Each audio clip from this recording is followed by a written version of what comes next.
कहानी जेनिफर नाम की एक बहुत ही ब्यूटीफुल लड़की के ऊपर आधारित है जो लड़कों के साथ हमेशा गपागप करने के लिए रेडी हो जाती है। लेकिन बदले में वो उनसे क्या क्या लेती है आगे हम इस एक्सप्लेनेशन में देखने वाले हैं। तो हेलो फ्रेंड्स, आज मैं जिस मूवी को एक्सप्लेन करने वाली हूँ उस मूवी का नाम है जेनिफर्स बॉडी। ये मूवी 2009 में रिलीज हुई थी। मूवी स्टार्ट होती है और हम एक नीडी नाम की लड़की को देखते हैं जो कि एक मेंटल असाइलम में होती है। उसकी असाइलम की डॉक्टर नीडी के पास आती है जो नीडी से खाना खाने के लिए पूछती है, लेकिन नीडी गुस्से में थी और ये उस डॉक्टर को लात मार देती है। तभी वहाँ पर असाइलम की 2 गार्ड आता है और वो नीडी को पकड़ के एक रूम में बंद कर देते हैं। अब नीडी रूम में बैठ के हमें उसके पास्ट के बारे में बताती है कि ये भी पहले एक नॉर्मल लड़की की तरह थी, लेकिन एक दिन उसके साथ कुछ ऐसा हुआ कि उसकी पूरी लाइफ ही चेंज हो गई। उसके बाद हमें मूवी में 2 महीने पहले का सीन दिखाया जाता है। यहाँ हम एक टाउन को देखते हैं जिसका नाम डेविल्स केटल था। इस टाउन का ऐसा नाम यहाँ मौजूद एक झरने की वजह से पड़ा था। दरअसल इस झरने का पानी एक गड्ढे में जाके गिरता था और गड्ढे में जाने वाला पानी कहाँ जाता है ये किसी को भी नहीं पता। इस रहस्य को सुलझाने के लिए कई सारे साइंटिस्ट भी यहाँ आकर अपना अपना एक्सपेरिमेंट करता है। उसके बाद भी ये लोग इस रहस्य को सुलझा नहीं पाते। उसके बाद हमें एक कॉलेज में जेनिफर नाम की एक बहुत ही ब्यूटीफुल लड़की को दिखाया जाता है। जेनिफर अपनी कॉलेज की बहुत ही सुंदर और हॉट लड़की थी, लेकिन नीडी जेनिफर से बिल्कुल ही अलग थी। फिर भी वो दोनों बेस्ट फ्रेंड है। नीडी का यहाँ पर एक बॉयफ्रेंड होता है जिसका नाम है चिप, और नीडी अपनी बॉयफ्रेंड से ज्यादा जेनिफर के साथ टाइम स्पेंड करती थी। एक दिन जेनिफर नीडी को एक पार्टी में चलने के लिए कहती है, लेकिन नीडी मना कर देती है क्योंकि आज रात को वो अपनी बॉयफ्रेंड से मिलने के लिए जाने वाली थी। लेकिन जेनिफर नीडी को जाने के लिए बहुत रिक्वेस्ट करती है जिसकी वजह से नीडी मान जाती है, लेकिन ये बात नीडी के बॉयफ्रेंड को जरा भी अच्छा नहीं लगता। जेनिफर और नीडी पार्टी के लिए क्लब में आ जाते हैं और ये यहाँ पर कुछ लोगों से मिलती है। जेनिफर यहाँ पर एक ऐसे लड़के से मिलती है जो कि एक बैंड की सिंगर था और उसका नाम निकोलाई था। जेनिफर निकोलाई से बात करती है और उससे ड्रिंक के लिए पूछती है, जिस पर निकोलाई हाँ कहता है। जेनिफर ड्रिंक लेने जाती है। इधर निकोलाई जेनिफर के बारे में कुछ गलत बातें बोलता है जो नीडी सुन लेती है और ये बात उसे जरा भी अच्छी नहीं लगती। इसीलिए नीडी जेनिफर को सारी बात बता देती है, लेकिन जेनिफर उसकी बातों पर यकीन नहीं करती और जेनिफर निकोलाई का शो देखने लगती है। शो चल ही रही थी तभी उस क्लब में आग लग जाती है।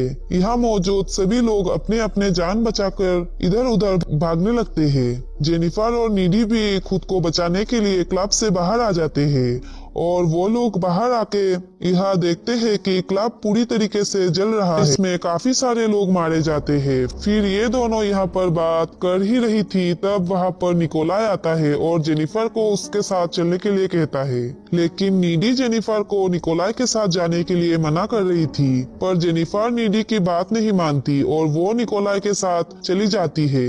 नीडी को ये बात जरा भी पसंद नहीं आती कि जेनिफर किसी अनजान लड़के के साथ जा रही है। नीडी को निकोलाई के ऊपर जरा भी भरोसा नहीं था, इसीलिए नीडी घर आकर उसकी बॉयफ्रेंड जिम को सारी बातें बता देती है। फिर नीडी का डोर बेल बजती है। तब नीडी जाके चेक करती है तो उसे वहाँ पर कोई भी नहीं मिलता, तो वो फिर से अपने घर आ जाती है। फिर नीडी को अपने किचन से कुछ आवाज सुनाई देती है। नीडी जब वहाँ चेक करने के लिए आती है तब उसे वहाँ पर जेनिफर मिलती है जिसके बॉडी पर काफी सारे ब्लड लगा हुआ था। जेनिफर नीडी को एक डरावना स्माइल देती है और फिर से कच्चा मांस खाती है और जोर से किसी जानवर की तरह चिल्लाती है। फिर जेनिफर के मुंह से किसी गंदे नाले की पानी की तरह कुछ अजीब लिक्विड निकलती है और इसके बाद जेनिफर यहाँ से चली जाती है। नेक्स्ट डे हम नीडी को देखते हैं जो कि जेनिफर के बारे में सोच रही थी। तब वहाँ पर जेनिफर भी आ जाती है। तब नीडी देखती है कि जेनिफर बिल्कुल ठीक ठाक है और नीडी जेनिफर को कल रात के बारे में पूछने लगती है, लेकिन तभी वहाँ पर कॉलेज के प्रोफेसर यहाँ आते हैं और ये क्लब में मरे हुए सभी लोगों के बारे में बात करते हैं। प्रोफेसर की बात सुनकर जेनिफर हंसने लगती है। नीडी को जेनिफर की ये बिहेवियर काफी ज्यादा अजीब लगती है। फिर नीडी जेनिफर के साथ हो रहे सारी चीजों को वो जिम को बताती है।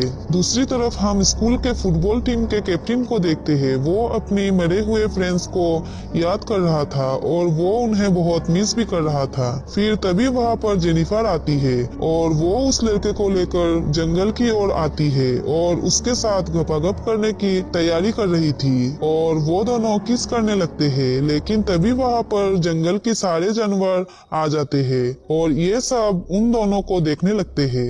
फिर उस लड़के को ये बात काफी अजीब लगता है, लेकिन तभी जेनिफर उस लड़के को धक्का देती है और अपने डरावने मुंह खोलकर उस लड़के को मार देती है। उस लड़के की चीख वहाँ पर मौजूद प्रोफेसर को सुनाई देता है और जब वो प्रोफेसर चीख सुनकर वहाँ आते हैं तब वहाँ उन्हें उस लड़के की डेड बॉडी मिलती है। तब प्रोफेसर ये देखकर पुलिस को बुलाते हैं और पुलिस यहाँ आकर मरे हुए डेड बॉडी को इन्वेस्टिगेशन करते हैं। अगले सीन में नीडी जेनिफर के साथ फोन पर बात करती है और जेनिफर को कहती है कि उनकी टाउन में हो रहे अजीब चीजों से उन्हें काफी ज्यादा डर लग रही है। लेकिन जेनिफर नीडी से कहती है उसे उस टाउन में कुछ भी अजीब नहीं लग रहा। तब हम देखते हैं जेनिफर एक लाइटर से अपनी जीप को जलाती है लेकिन उसे कुछ भी नहीं होता।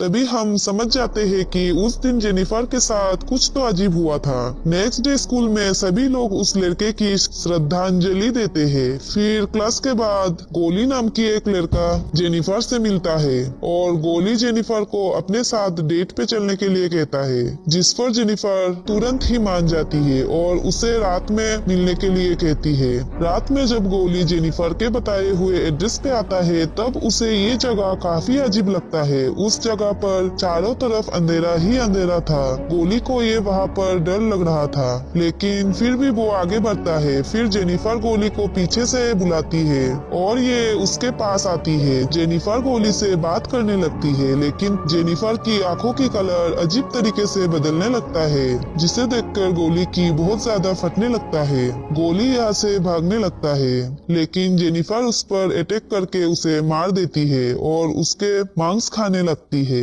अगले सीन में हम नीडी को उसके घर में चिम के साथ देखते हैं। वो दोनों बहुत मजे से गपागप कर रहे थे, लेकिन तभी वहाँ पर नीडी को जेनिफर की विजन आती है, जिससे नीडी बहुत डर जाती है और ये यहाँ से अपने घर के लिए निकल जाती है। नीडी कार ड्राइव कर ही रही थी, तभी अचानक से नीडी के कार के सामने जेनिफर आ जाती है और नीडी अपनी कार से जेनिफर को हिट कर देती है और ये यहाँ से डरकर घर पर आती है और ये आके रोने लगती है। फिर नीडी उसके बेडरूम में जाती है और उधर जाके वो देखती है जेनिफर बिल्कुल नॉर्मल थी और उसके साथ बात कर रही थी। नीडी को जेनिफर का ये बिहेवियर बहुत अजीब लगती है और वो जेनिफर से डर भी रही थी, लेकिन जेनिफर नीडी को उससे नहीं डरने के लिए कहती है और ये नीडी को उस रात में हुई सारी इंसिडेंट को बताती है। जेनिफर कहती है जब वो उस रात निकोलाई के साथ जा रही थी तब निकोलाई और उसके फ्रेंड उसे डेविल्स कैटल झरने के पास लेके जाते हैं।